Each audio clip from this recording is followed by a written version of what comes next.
اور میں آپ سے ایک گزارش کرتا ہوں، اس کا مذہب سے براہ راست تعلق نہیں ہے، میڈیکل سائنس سے ہے، لیکن مذہب بھی صحت کو کی ترغیب دیتا ہے نا صحت بنانے کی۔ رمضان میں ایک کام آپ کر لیں، تھوڑا کھانے پینے پہ کیا کر لو میرے بھائی، کنٹرول کر لیں۔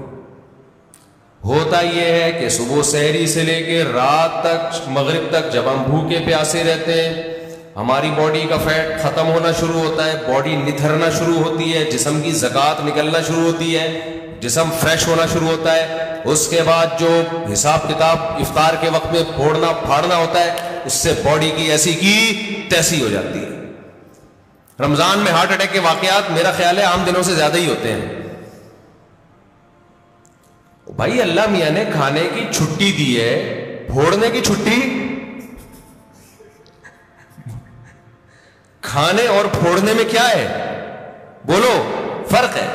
نبی صلی اللہ علیہ وسلم نے فرمایا بدترین برتن جس کو بھرا جائے نا وہ انسان کا پیٹ ہے۔ کوئی برتن فل بھرا ہوا اللہ کو اتنا برا نہیں لگتا جتنا انسان کا پیٹ برا لگتا ہے اللہ کو۔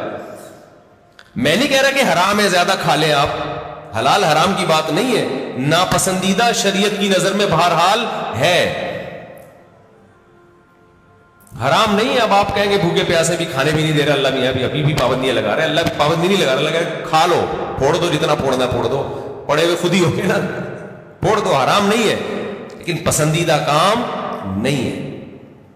تو رمضان میں آپ اپنے آپ کو عادی بنا سکتے ہیں کم کھانے کا، اچھا کھانے کا۔ میں بھی سموسے پھوڑتا ہوں، پکوڑے پھوڑتا ہوں، لہذا میں آپ کو یہ کہوں کہ سموسے نہ کھائیں، پکوڑے نہ کھائیں، یہ غلط ہو جائے گا۔ جب میں کھانے لگوں گا میرے گھر والے میرا ہی بیان چلا دیں گے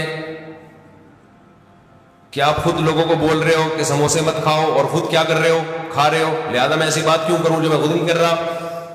لیکن ہم سب مل کے عزم کر لیتے ہیں آپس میں کہ تھوڑا کیا کریں گے، کنٹرول۔ میں بھی کوشش کروں گا۔ اب گھر والے کہیں گے بیان دیکھو، میں کہا میں نے کوشش کا وعدہ کیا تھا، تو کوشش ہی تو ہو رہی ہے کہ میرا ہی بیان مجھے ہی سنایا جا رہا ہے۔ کوشش کی جا سکتی، سموسے بھی کھا لیں اعتدال سے۔ میں نے بہت دیکھا ہے لوگوں کو افطاری میں بہت زیادہ پھوڑتے ہیں، مسائل کھڑے ہو جائیں گے آپ کے لیے۔ شربت پہ شربت پیے جا رہے ہیں، چینی کے نا پیے جا رہے ہیں، کولڈ ڈرنک پہ کولڈ ڈرنک پیے جا رہے ہیں۔ اچھا کمال کی بات یہ کہ افطاری میں طبیعت سے پھوڑتے ہیں، پھر نماز کے بعد آ کے کھانا کھاتے ہیں۔ یہ آج تک کم از کم میری کھوپڑی میں یہ چیز نہیں آئی کہ کھانا کیسے کھا رہے ہو یار۔ یا تو ایک کھجور سے روزہ افطار کیا ہوتا ہے، نماز پڑھ کے آگے کھانا کھاتے ہیں۔ یہ بہت جگہ ہم نے دیکھا ہے، افطار پارٹیوں میں بھی ہوتا ہے۔ پہلے افطار پارٹی میں کیک، پیسٹریاں، سموسے، پکوڑے اور چکن اور کیا کچھ ہوگا، وہ کھانے کے بعد چلو جی اب جماعت سے نماز پڑھے، اب کھانا لگا ہوا ہے۔ اب مجھے کہہ رہا تھا کھانا لگا دیا، کھانا یہ کیا کھایا ہم نے بھائی؟ ایک آدمی نے کم از کم 6 سموسے کھائے ہیں اور اتنے پکوڑے کھائے ہیں، تو اب کھانا کیا؟ تو لوگ کہتے ہیں کھانا روٹی سالن کو کہا جاتا ہے اور چاول کو کہا جاتا ہے۔ یہ جو ہم نے کھایا ہے کھانے سے پہلے، جو نماز سے پہلے افطاری میں، یہ روٹی سالن نہیں تھا، یہ سموسے، پیسٹریاں، پکوڑے اور پتہ نہیں رول اور کیا کیا چیزیں آ رہی ہیں، یہ تو وہ تھا۔ پیٹ جو ہے نا، پیٹ، اس کو نہیں پتا کھانے کی ڈیفینیشن ہندوستان اور پاکستان میں کیا چل رہی ہے اس وقت۔ پیٹ یہ دیکھتا ہے کہ اوپر سے کوئی چیز آ رہی ہے، اس کو ہضم کرنا شروع کر دو، پیٹ اسی کو کھانا کہتا ہے۔ نہیں آئی بات میرا خیال ہے۔ ایک دفعہ ہمارا پشاور جانا ہوا تو ہمارے کچھ میزبان تھے، وہ ماشاءاللہ پٹھان لوگ تو ویسے ہی بڑے سخی ہوتے ہیں۔ انہوں نے کیا کیا، میرے لیے نا دیسی مرغیوں کی وہ لا کے رکھ دی، دیسی مرغیاں نا روسٹ، بڑی زبردست تھی وہ، رانے اس کی بھنی ہوئی، ہم نے پھوڑ دی۔ وہ ماشاءاللہ بڑے ہیوی کھانا تھا، تو میں نے اچھی طرح طبیعت سے کھا لیا، بڑا مزہ آیا۔ میں تو کہا ہو گیا کھانا بھائی، اتنی دیر میں اب کھانا آ رہا ہے۔ اب میں مجھ پہ نا، کیونکہ وہ پھر کھلاتے بھی زبردستی ہیں، مجھ پہ راشا طاری ہو گیا۔ میں نے کہا اللہ خیر کرے اب کیا ہوگا۔ انہوں نے کہا وہ سب کھانا۔ میں نے کہا بھائی ہمارے اندر تو طاقت نہیں ہے۔ انہوں نے کہا تمہارے باپ کو بھی کھانا پڑے۔ ان کا یہ الفاظ نہیں تھے لیکن اسٹائل اسی قسم کا تھا. وہاں ایسا نہیں ہو سکتا کہ کھانا آئے اور آپ نہیں کھاؤ. پھر ہم نے کھایا, تھوڑا سا کھایا. تو افطاری میں کیا کر رہے ہوتے ہو بھائی؟ تو آپ بہترین, آپ تجربہ کر کے دیکھ لو میرے مشورے پر, افطاری میں شربت نہ پیو. آپ, میں آپ کو بتا رہا ہوں, آپ کا دماغ ایسا فریش ہو جائے گا نا, آپ کہو گے واہ مزہ آ گیا بھائی. اکثر آپ نے دیکھا ہوگا افطاری کرتے ہی لوگ ٹن ہو جاتے ہیں, دیکھا ہوگا نا, مغرب کے بعد گھر جاتے ہیں بستر سے اٹھا ہی نہیں جاتا. پھر تراویح میں ایسے جھوم رہے ہوتے ہیں جیسے ان پر لگتا ہے کسی نے کوئی قبر سے مردہ اکھاڑ کے لا کے یہاں کھڑا کر دیا ہے. یہ حالت ہوتی ہے. آپ کو جو نیند آتی ہے نا, میٹھا کھانے سے آتی ہے, خوب سمجھ لیں, کارب لینے سے آتی ہے. آپ اپنی خوراک میں کاربوہائیڈریٹ کو کم کر دیں, آپ فریش بھی ہوں گے, نیند بھی نہیں آئے گی, جسم کو طاقت پوری ملے گی. آپ افطاری میں تجربہ کر کے دیکھ لیں, میٹھے میں صرف کھجور کھائیں آپ افطاری میں, اس سے نیند نہیں آئے گی. کھجور میں کوئی الگ ٹائپ کا میٹھا ہوتا ہے. آپ نے افطاری میں شربت نہیں پینا, آپ نے افطاری میں روٹی چاول نہیں کھانے, تھوڑے سے کھا لیں آپ, زیادہ نہیں کھائیں. کھجور کو فوکس کریں آپ, جو چنے کی چاٹ وغیرہ ہے نا اس کو فوکس کریں, وہ کھائیں, پیٹ بھی بھر جائے گا آپ کا. سفید چنا نہیں آتا اور کالا چنا, اس کی کوئی مزے کی چاٹ یا لوبیا کی چاٹ بنا کے وہ پھوڑ دیں آپ, پیٹ بھی بھرے گا آپ کا. لیمن پی لیں, لیمن, لیمو کا تھوڑا سا, بے شک تھوڑی بہت چینی ڈال, وہ بغیر وہ اس کے پیا نہیں جاتا, شہد ڈال دیں اس میں تو زیادہ اچھا ہے, وہ پی لیں آپ اپنے خرچے پہ. یہ سارے کام اپنے خرچے پہ کرنے ہیں, ایسا نہ مجھے فون کر رہے ہو ہم نے آپ اتنا کچھ انتظام کر لیے ہیں, پیسے بھجوا دیں. تو کھجورے پھوڑ دیں آپ افطاری میں, اور چاٹ واٹ سے پیٹ بھر لیں آپ, یہ چنے کی چاٹ وغیرہ سے نا, دہی بڑے وغیرہ سے, اس سے پیٹ بھر لیں آپ. تو آپ کو نیند نہیں آئے گی, آپ فریش ہو جاؤ گے, طاقت بھی پوری ملے گی آپ کو. اور یہ جو افطاری کر کے ٹن سے گھوم رہے ہوتے ہیں نا, اور تراویح میں بھی ادھر ادھر جھوم رہے ہوتے ہیں, یہ کیفیت آپ کی نہیں. تو اس رمضان میں کوشش کر لیں روٹی چاول تھوڑا کم کر دیں, میٹھی چیزیں تھوڑا کم کر دیں. ہاں میٹھے میں کھجور کھا لیں آپ, اس سے انشاءاللہ کچھ نہیں ہوگا بلکہ فائدہ ہی ہوگا. تو یہ تھوڑا سا اس دفعہ ہمارے مشورے پہ آپ کنٹرول کر کے دیکھیں, مزہ نہ آئے پیسے واپس. تو آپ کو لگے گا آپ کی نگاہیں روشن ہو گئی ہیں, دماغ فریش ہو گیا ہے, آپ کا حافظہ اور اچھا ہو گیا. میں نے تجربہ کیا, میں ہوائی باتیں نہیں کر رہا. روزہ رکھو اور روٹی چاول ذرا کم کھاؤ افطاری میں اور سحری میں بھی, آپ ایسا نتھرنا شروع ہو جاؤ گے, ایسی آنکھوں میں بینائی آپ کی تیز ہو جائے گی اور ایسی فریش ہو جاؤ گے کہ ہٹو بچوں ہو جائے گا بس. اور کیا کہوں میں, وہ ایک مولوی صاحب تقریر کر رہے تھے نا, نہیں وہ ان کی تقریر سنا رہا میں آپ, تو وقت بھی پورا ہو گیا ہے. تو یہ تھوڑا سا رمضان میں کیا کرنا ہے, تھوڑا سا میٹھے پہ تھوڑا سا کیا کر لو بھائی, کنٹرول کرو میٹھے پہ. روٹی چاول بھی میٹھی ہی چیزوں میں شمار ہوتا ہے اس کا, کیونکہ اس میں کارب بہت زیادہ ہے. تھوڑا سا کنٹرول کر لیں. دیکھو آپ کی صحت, کیونکہ رمضان کا تحفہ اللہ نے غیر مسلم کو نہیں دیا, کس کو دیا ہے, مسلمان کو. تو مسلمان اس کو صحت بنانے میں بہترین استعمال کر سکتا ہے. تو روحانی فائدے بھی ہوں گے اور جسمانی بھی. لیکن مسلمان صبح سے لے کے شام تک روزہ رکھ کے افطاری میں طبیعت سے پھوڑ پھاڑ کے جسمانی قوت کا بجائے اس کو بنانے کے اس کا بیڑا غرق کر دیتا ہے, اور بیڑا ہی غرق ہو جاتا ہے. سمجھتے ہو, اکثر بتاتا ہوں نا, ایک آدمی نے ایک چھوٹے سے قد کی خاتون سے شادی کر لی, تو بچے بڑے ہی نہیں ہو رہے تھے. تو وہ خاتون کھلا رہی ہے بچوں کو, بیٹا کھا لو بڑے ہو جاؤ گے. کہتا ہے یہ بڑے نہیں ہوں گے, یہ اور چھوٹے ہوں گے. ان کے ساتھ کے پودے لایا تھا وہ بڑے ہو گئے, یہ اتنے کے اتنے ہی ہیں. تو یہ نا بچوں کے کھانے پینے کو زیادہ سروں پہ مسلط مت کیا کرو, کچھ نہیں ہوتا. اچھا کھلاؤ, بھلے تھوڑا کھائیں. آج تھوڑا کھائیں گے, بھوکے رہیں گے, اگلے ٹائم پہ خود ہی چھین چھین کے کھائے گا پھر وہ. تو یہ بازاری چیزیں نہیں کھانے دو بس بچوں کو. جتنی بازاری چیزیں ہیں نا, میں نے تو تجربے کیے ہیں بچوں کے اوپر, اپنے بچوں پہ. جب بازاری چیز کھلائی بیمار ہوئے, اور بچا کے رکھا فٹ فاٹ. اچھا میرا ایک بیان تھا, اس کی میں وضاحت کر دوں. میرا ایک بیان تھا, اس میں میں نے یہ بتایا کہ میں نے اپنے 2 بچوں پہ 6 مہینے تجربہ کیا ہے. 6 مہینے تک میں نے ان کو بازار کی کوئی چیز نہیں کھانے دی. گھر میں دیسی گھی پہ روٹی لگا, چینی, دیسی گھی اور روٹی کھلاتا تھا, اور دودھ اور انڈا. 6 مہینے انہوں نے گزارے. میرا خیال ہے 3 یا 4 سال کی ایج تھی ان کی. ایک کی 4 سال ہوگی, ایک کی 3 سال ہوگی, ایک کی 4.5 سال ہوگی, اس طرح سے. پوری سردیاں آ کے گزری ہیں، ایک چھینک بھی نہیں آئی، ورنہ سردیاں آتے ہی بچے بیمار ہونا شروع ہو جاتے ہیں نا. صرف کیا کھلایا ہے؟ دودھ، دیسی گھی، روٹی، چینی اور ہاف بوائل انڈا. بہترین تھے. اچھا، جیسے ہی 6 مہینے گزرے ہیں، یعنی سردیاں آ کے بھی گزر گئی ہیں، ایک دن ہلکی سی کھانسی ہلکی سی ہوئی ہے تو یہ بنفشہ شہتوت گرم پانی میں ڈال کے 1 چمچ پلا دیا ان کو. وہ اس کے بعد وہ بھی نہیں ہوئی رات کو سونے سے پہلے نا. بہترین 6 مہینے گزارے انہوں نے، کوئی بیماری نہیں، کوئی چھینک نہیں، کچھ بھی نہیں. 6 مہینے کے بعد کیا ہوا ہے کہ کوئی ریلیٹو آئے، انہوں نے بسکٹ کھلا دیے اور اسی کے بعد طبیعت خراب ہو گئی. پہلے تو پیٹ خراب ہوا، پھر کسی نے کولڈ ڈرنک پلا دی، پھر یہ ہوا، پھر وہ وغیرہ وغیرہ وغیرہ. مجھے اندازہ ہو گیا کہ یہ جو بچوں کی صحت کا مسئلہ ہے نا، گھر کی چیزیں کھلاؤ گے تو ایک دم بہترین صحت رہے گی. اچھا، اس پہ میرے کچھ لوگوں نے اعتراض کیا کہ لو بھائی مفتی صاحب چینی کھلا رہے ہیں بچے کو، چینی کون سی کوئی نیچرل ہے؟ نہیں آ رہی بات سمجھ میں؟ یعنی ہم چینی کھلائیں، چینی تو خود نقصان دہ ہے. تو یاد رکھیں، میں نے کبھی نہیں کہا کہ چینی بہت فائدہ مند چیز ہے. میرا مقصد یہ ہے کہ ایک نقصان دہ چیز ہم نے کھلائی پھر بھی نقصان نہیں ہوا، باقی نقصان دہ چیزوں سے بچا لیا.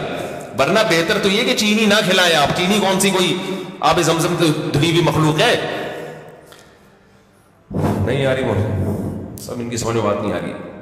بھائی چینی جو ہے نا، چینی وہ خود بھی کوئی اچھی چیز نہیں ہے، لیکن ایک غلط چیز بھی کھلا دی، 20 غلط چیزوں سے بچا لیا تو بھی اس کی اتنی برکتیں نظر آئی ہیں. تو اگر آپ اس سے بھی بچا لیں تو نور اللہ شہد کھلا دیں، گڑ کھلا دیں. سمجھتا ہے کہ نہیں سمجھتے؟ تو بچوں کی لیکن کنٹرول کرنا پڑتا ہے بچے کو بڑا، اور زیادہ عرصہ نہیں، تھوڑے دن تک کنٹرول کرو گے تو پھر وہ عادی ہو جائے گا.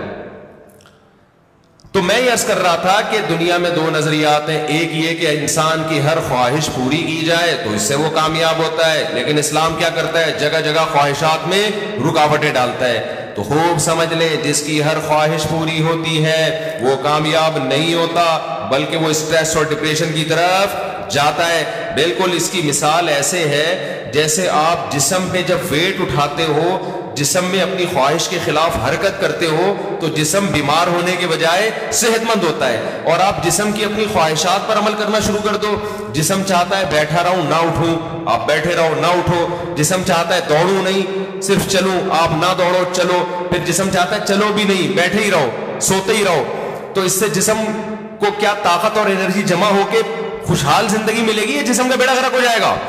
تو ایسے ہی یاد رکھو، انسان کی روح اس وقت خوش ہوتی ہے جب روح پہ بوجھ ڈالا جائے، روح باڈی بلڈنگ کرے، روح جاگنگ کرے، روح ویٹ اٹھائے. اور یہ ٹینشنوں کے ویٹ ہے جو روح اٹھاتی ہے.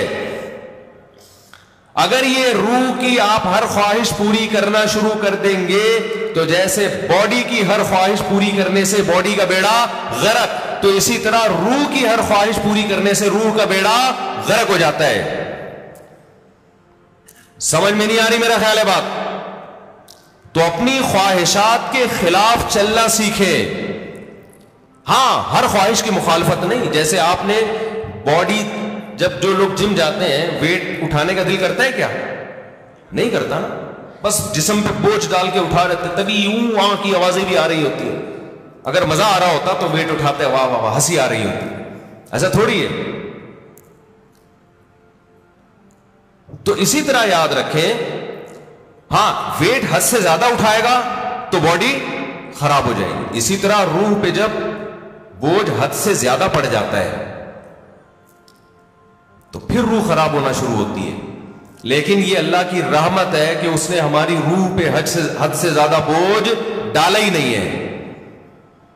اگر اللہ کہہ دیتا 24 گھنٹے کے روزے رکھو پورے رمضان اور سحری میں صرف 10 منٹ کھانے کی اجازت ہے، 23 گھنٹے 50 منٹ بھوکے رہنا ہے، 10 منٹ کیا کرنا ہے؟ کھانا کھانا ہے، تو شاید یہ ہماری طاقت سے زیادہ بوجھ ہم پہ ڈال دیا جاتا. مرتے پھر بھی نہیں، اتنی جلدی مرتا نہیں آدمی بھوک سے، یاد رکھو. لیکن یہ ممکن ہے کہ ہم پہ ہوتا نہیں ہم سے. ما جعل علیکم فی الدین من حرج، اللہ کہتے ہیں اعتدال سے بوجھ ڈالا ہے. اللہ کہہ دیتا 50 نمازیں پڑھو تو پڑھنی پڑتی کہ نہیں پڑھنی پڑتی؟ کتنی ٹینشن والا کام ہو جاتا بھائی، کتنی ٹینشن والا کام. اللہ میاں نے 5 رکھی اور وہ بھی دن کے 2 کناروں پر رکھ دی 2 نمازیں, اور صرف عصر اور مغرب ایسی ہیں جو جلدی جلدی آتی ہیں, ورنہ بڑا فاصلہ ہے 2 نمازوں کے درمیان.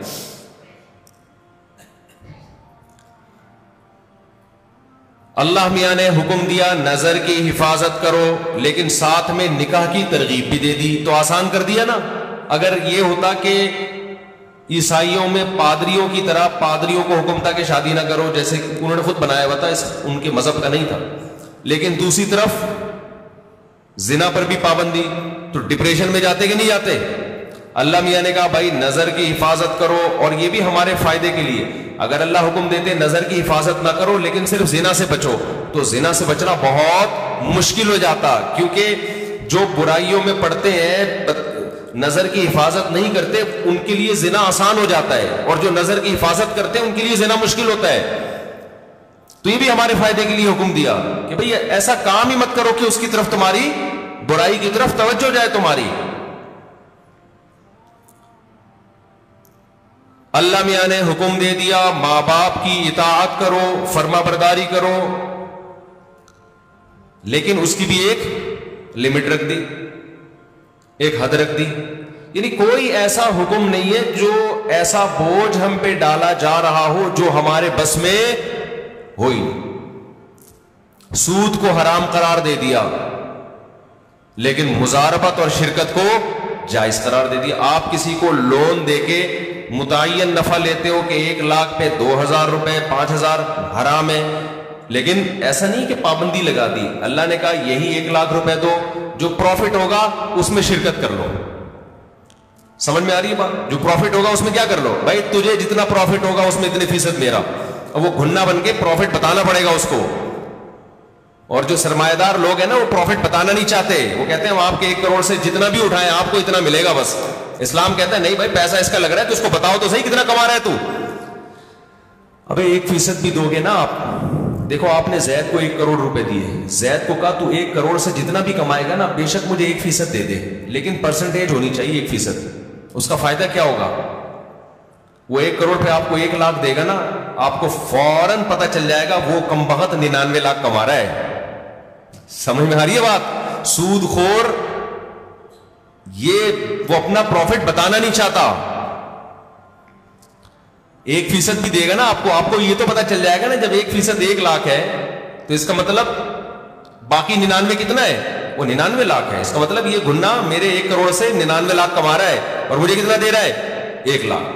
لیکن اگر سودی نظام ہوگا, آپ نے زید کو 1 کروڑ روپے دیے, آپ نے کہا مجھے ہر مہینے 1 لاکھ دے دینا, تو کتنا کما رہا ہے مجھے اس سے غرض نہیں ہے. وہ 1 لاکھ روپے لا کے دے گا, آپ گلے ملیں گے, شکریہ ادا کریں گے, کتنا نیک آدمی مجھے 1 لاکھ روپے دے رہا ہے, اور وہ بھی روتے ہوئے دے گا یار کاروبار کا تو بیڑا ہی غرق ہو گیا, لیکن میں تجھ سے وعدہ کیا 1 لاکھ لے لے.